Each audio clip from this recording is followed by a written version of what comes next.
Bonjour à tous, j'espère que vous allez bien. En ce beau dimanche, on va aujourd'hui parler du Bitcoin avec un sujet important.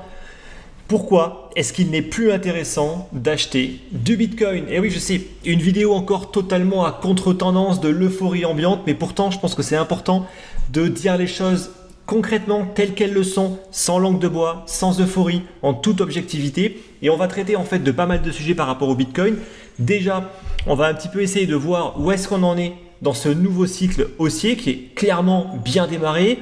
On va un petit peu également voir comment se comportent aujourd'hui les institutionnels ainsi que les particuliers. Et on va également un petit peu voir en fait quelles sont les conditions pour correctement acheter du Bitcoin au bon moment et éviter en fait d'acheter au pire moment sur des tops de marché comme c'est souvent le cas en fait pour les particuliers.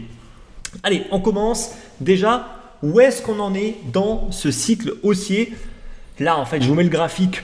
Je pense que vous connaissez du fameux cycle avec le début où il ne se passe pas grand-chose dans la phase de gestation, comme là, ils l'ont appelé. Hein. Ensuite, il y a toute la phase de naissance. C'est vraiment la phase où les gros et les initiés vont être capables de correctement acheter en fait du Bitcoin. Donc là, on se retrouve sur des niveaux de prix, en tout cas, du Bitcoin. On va être sur les 4 000, 5 000, 6 000 $. C'est là en fait où clairement les pros, les personnes avisées ont été capables d'acheter leur Bitcoin. Et ensuite, la phase en fait dans laquelle à mon sens nous sommes, la phase euphorique. Donc, on est en fait clairement dans cette phase-là. Il n'y a aucun doute et aucun débat en fait par rapport à ça.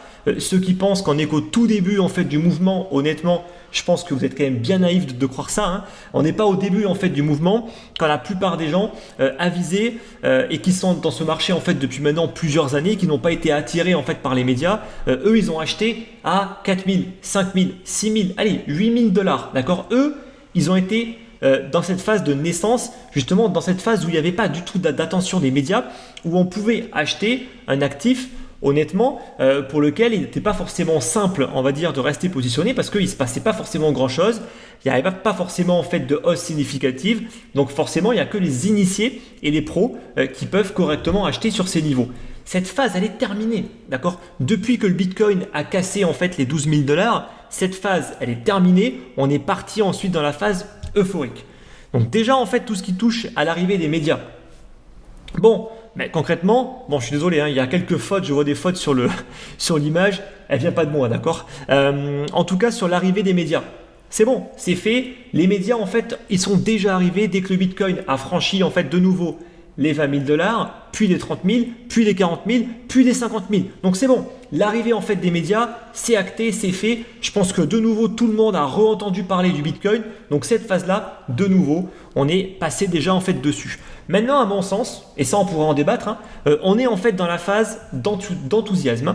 Donc là, on n'est pas vraiment dans la phase de cupidité, en tout cas je ne le pense pas encore, même si parfois j'ai quelques doutes par rapport à ça. Mais à mon sens, on est vraiment en fait dans la phase où tout le monde est optimiste. Tout le monde est haussier. Tout le monde se dit c'est bon, le Bitcoin c'est parti, le Bitcoin va pousser, ça va monter, monter, monter. Donc là, vous le voyez, on est déjà à mi-chemin. Et on est, à mon sens, justement à mi-chemin aujourd'hui du cycle. Et ça, il faut bien le comprendre, c'est très important, notamment pour répondre ensuite à la question initiale. Est-ce que c'est encore le bon moment pour acheter?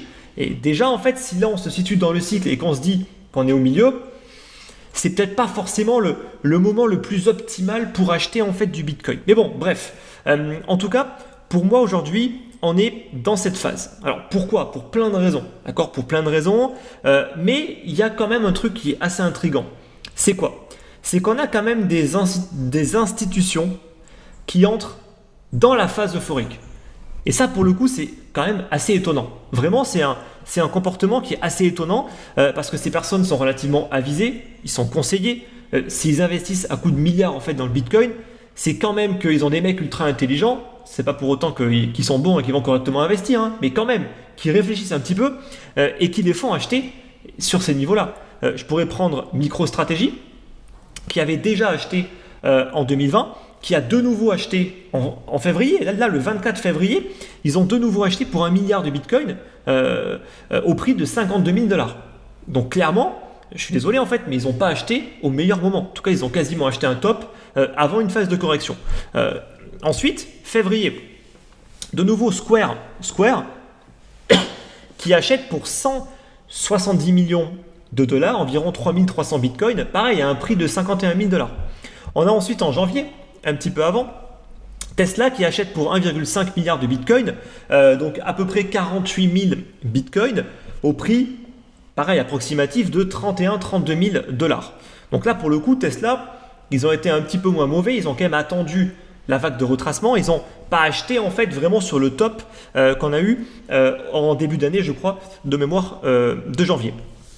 Et ensuite, il y a également d'autres, il en existe plein d'autres, on n'en parle pas forcément beaucoup, on parle que des gros comme Tesla, MicroStrategy et Square, mais par exemple, il y a aussi Marathon qui a acheté pour 150 millions de dollars de Bitcoin en janvier 2021. Donc toutes ces entreprises-là, qui elles sont en train de diversifier une partie de leur trésorerie, très souvent en Bitcoin, et qui le font parfois avec des pourcentages qui sont assez importants, comme on a pu le voir, notamment avec Tesla.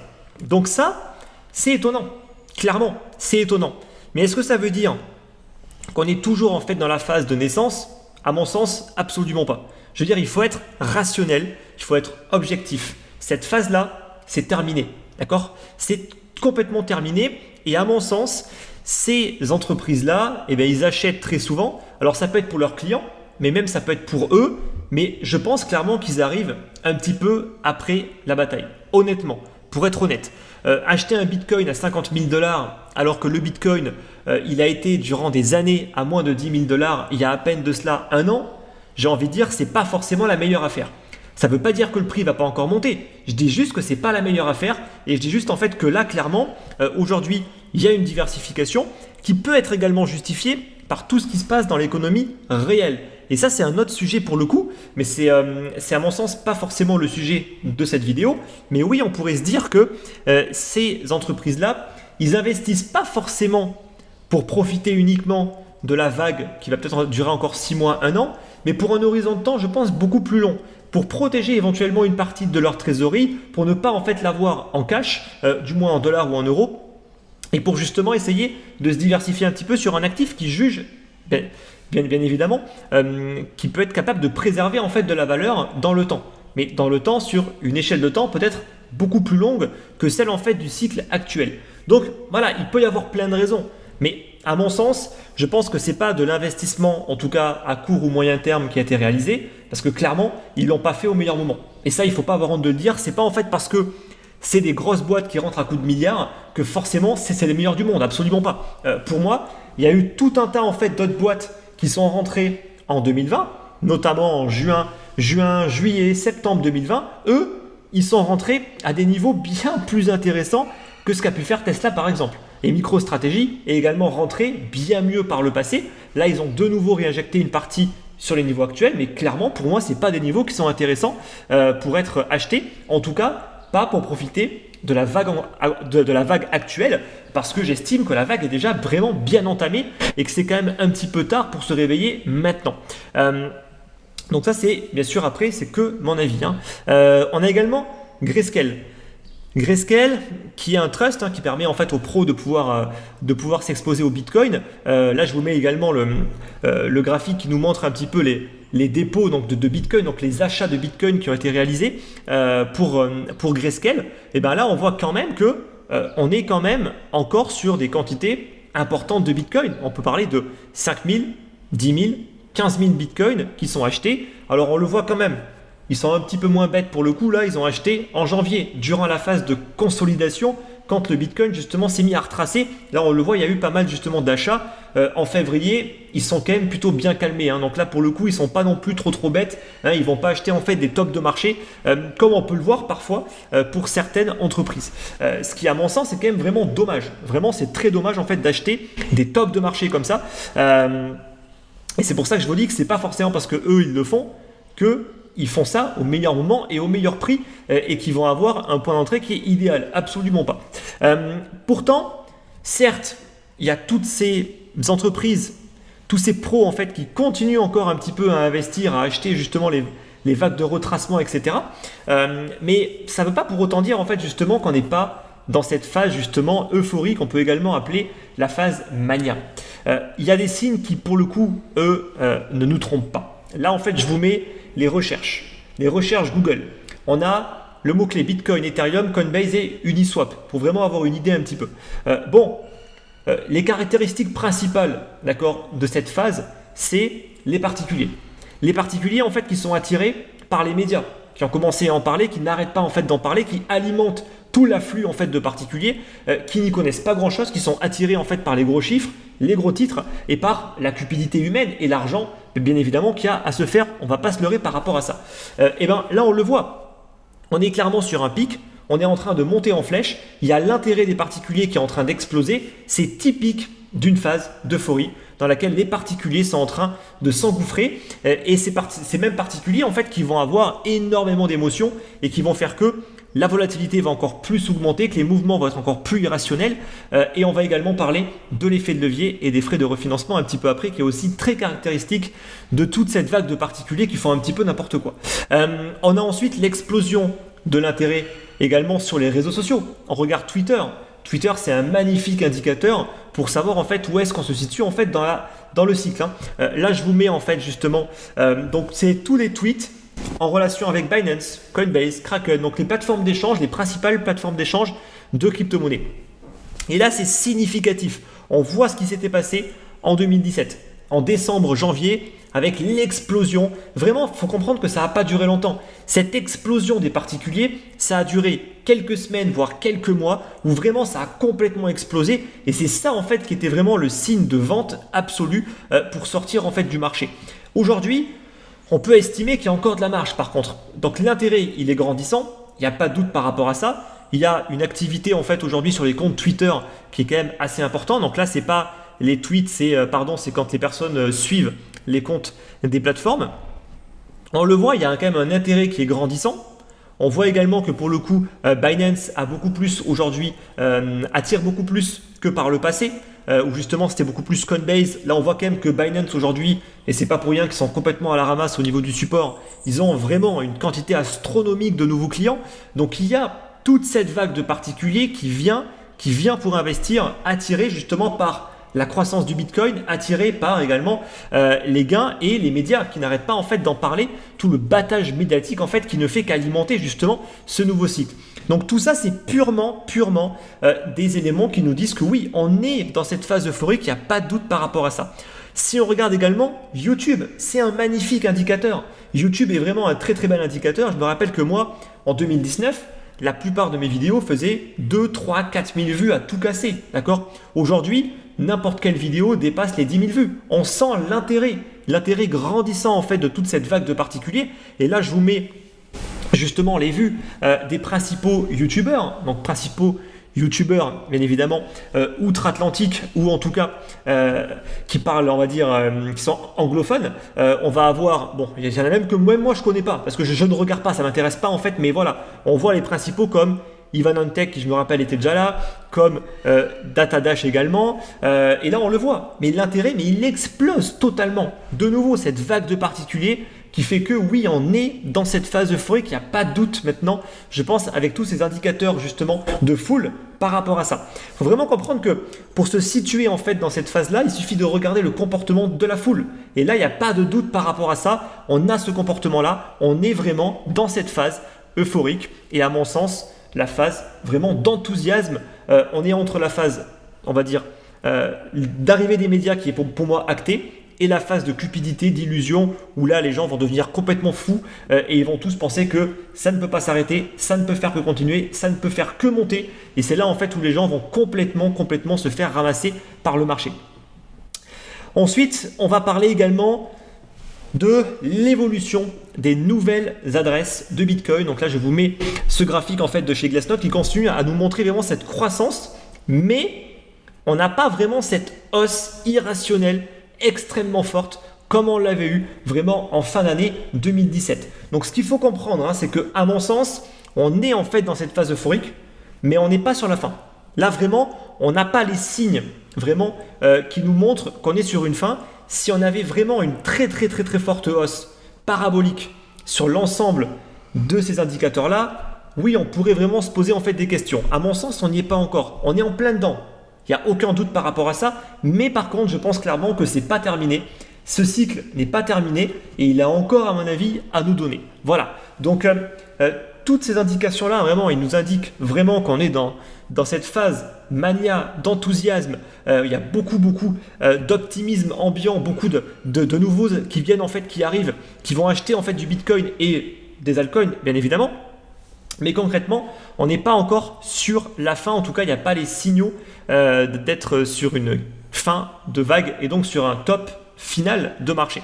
On peut être sur un top local au sein d'un cycle haussier, mais pas forcément sur la fin du cycle en entier.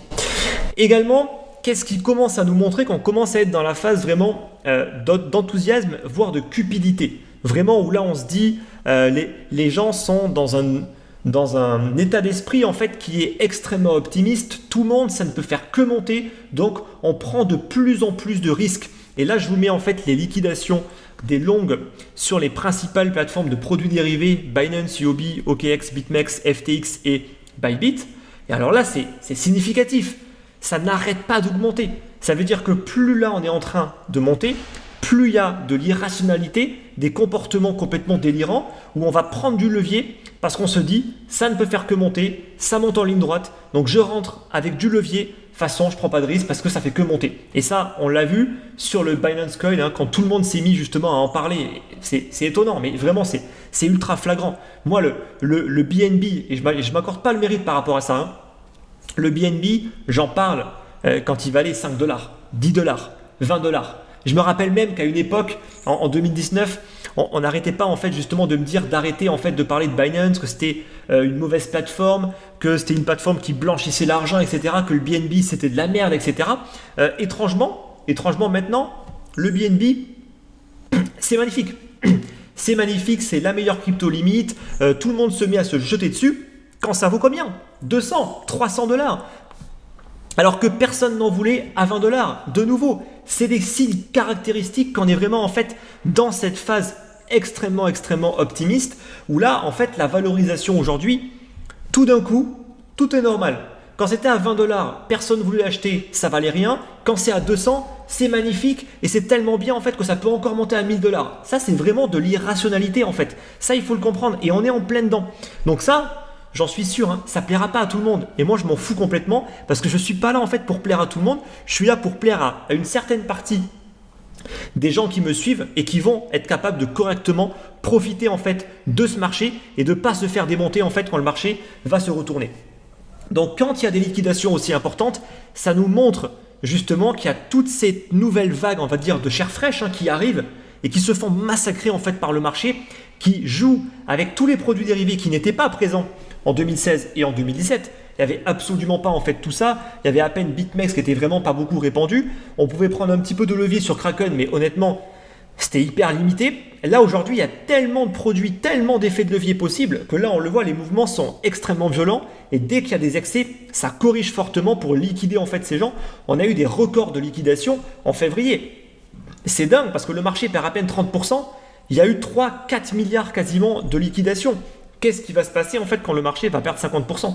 Et qu'est-ce qui va se passer en fait quand le marché va vraiment se retourner? Ça va être vraiment un massacre au niveau de toutes ces personnes qui ne comprennent pas ces produits et qui font n'importe quoi avec en jouant vraiment comme s'ils jouaient au casino, quoi. Donc ça pour le coup, ça amplifie les mouvements. On l'a vu sur Kraken avec un Ether en dessous des 1000 $ durant un certain temps. Parfait pour ceux qui avaient de la liquidité sur Kraken et qui ont pu acheter un Ether à moins de 1000 $. Honnêtement, bien joué si vous avez réussi à le faire en profitant de tous les noobs qui se faisaient liquider et qui faisaient en fait que le marché également se faisait après complètement effondrer.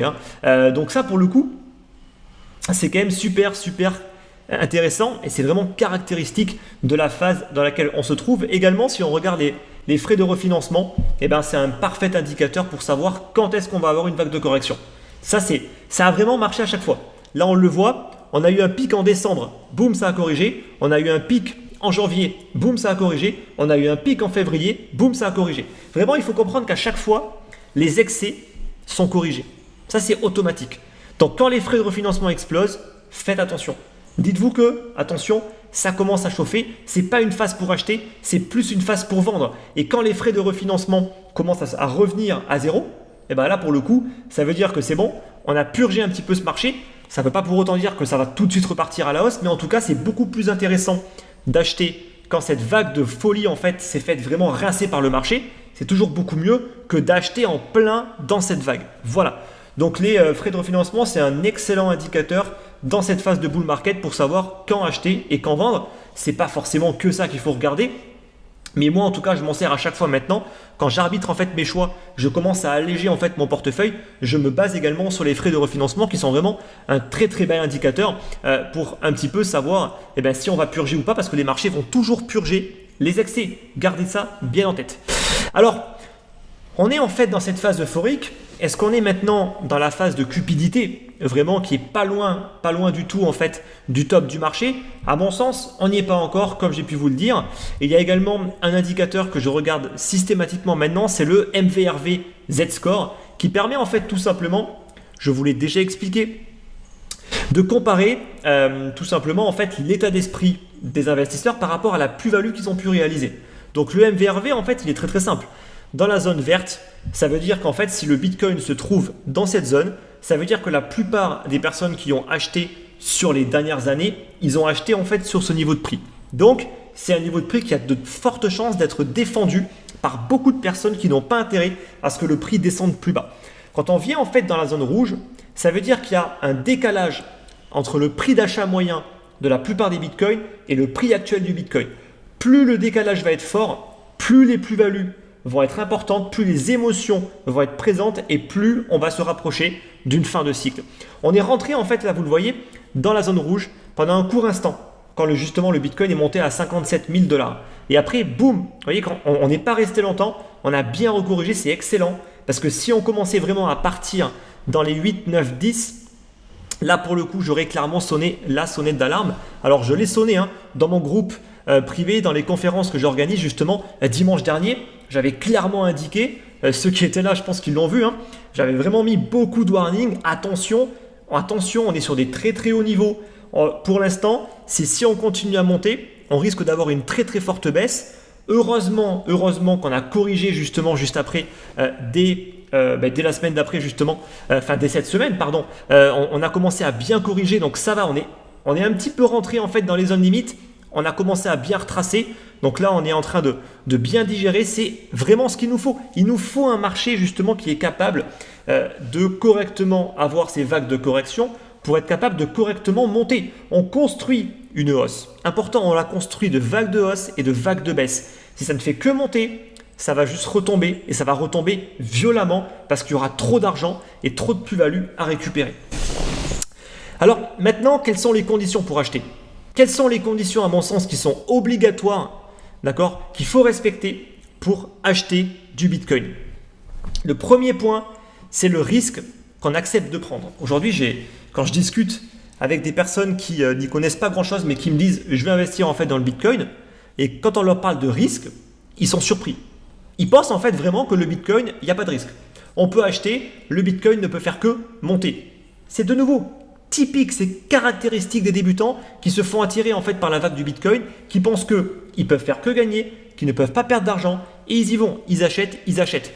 Donc il y a un risque, il y a toujours un risque, et plus vous allez tarder pour investir, plus vous allez prendre de risques. Dans le contexte actuel, vous prenez déjà un risque qui est extrêmement important. Il faut comprendre qu'une personne qui a acheté un Bitcoin à 8 000 $, il ne prend pas du tout les mêmes risques qu'une personne qui va l'acheter à 40 ou à 50 000. Ça, il faut bien le prendre en compte. Donc, plus vous allez acheter tard, plus vous allez prendre de risques pour en plus un gain qui ne va pas forcément être hyper intéressant.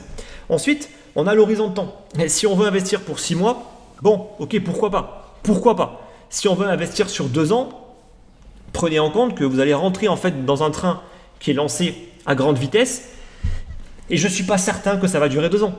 D'accord? Donc si vous avez un objectif à 2 ans, je ne suis pas sûr que ce soit un très très bon objectif. Autant dans le contexte actuel, avoir un horizon de temps à 6 mois, 1 an grand maximum, pourquoi pas? Et encore 1 an, honnêtement j'en doute. Autant 2 ans, c'est pas bon. C'est soit on accepte que là on est dans le train, ça va durer peut-être encore 6 mois, allez, grand maximum 1 an mais j'y crois pas. Mais 2 ans, 3 ans, il y a moyen qu'on soit en plein dans une vague de retracement.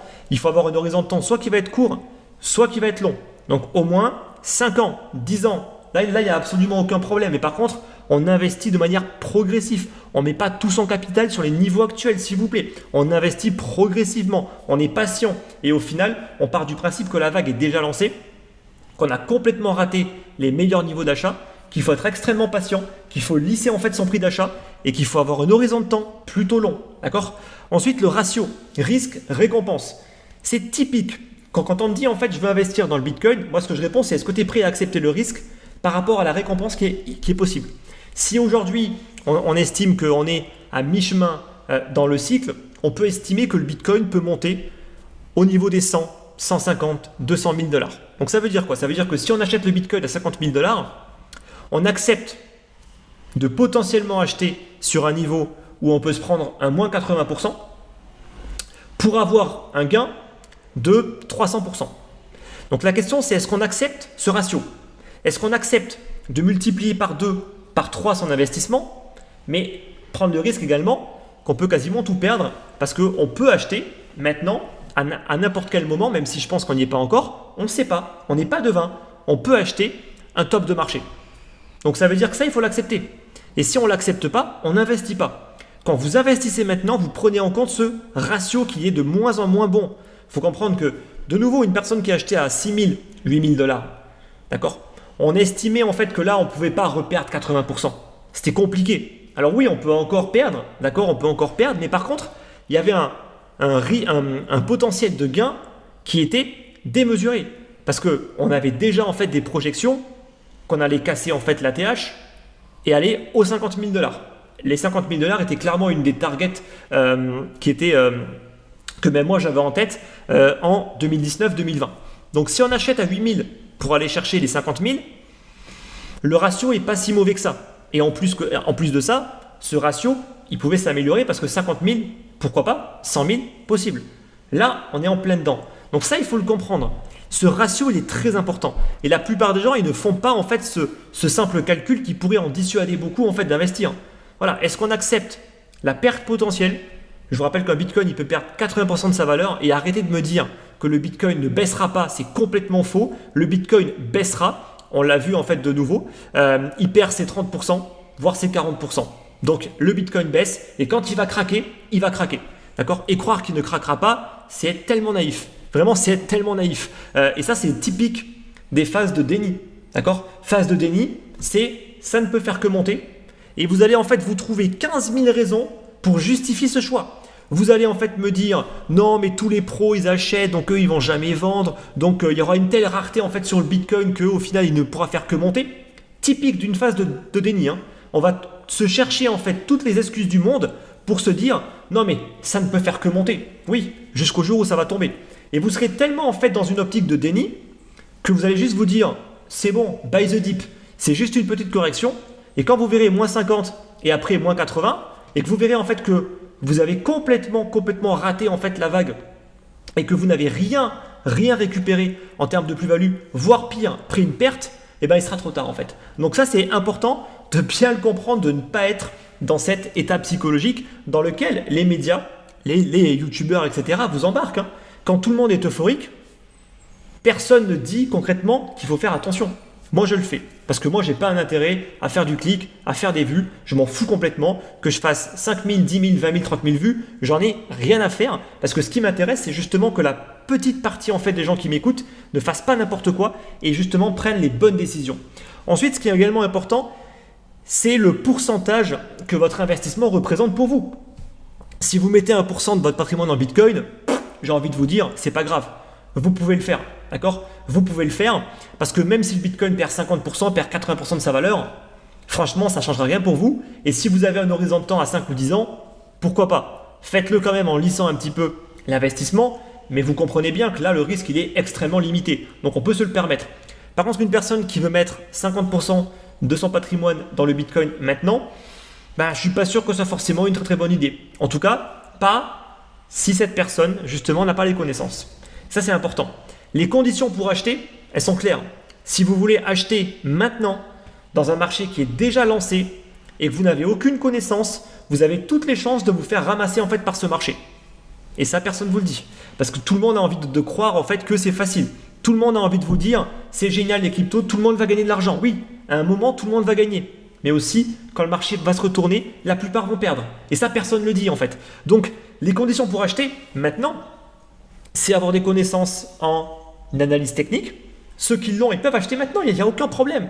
Ils savent correctement gérer leurs risques, ils ont des stratégies d'investissement ou de trading, ils vont pouvoir acheter sur justement des cassures, par exemple des cassures de résistance, sur des zones de support. Tout ça en fait c'est encore possible bien évidemment, d'accord? Mais si on n'a pas d'expérience là-dedans, on va acheter en fait sur un niveau dont on ne sait même pas si au final on n'est pas en train d'acheter un top de marché. Et également l'expérience.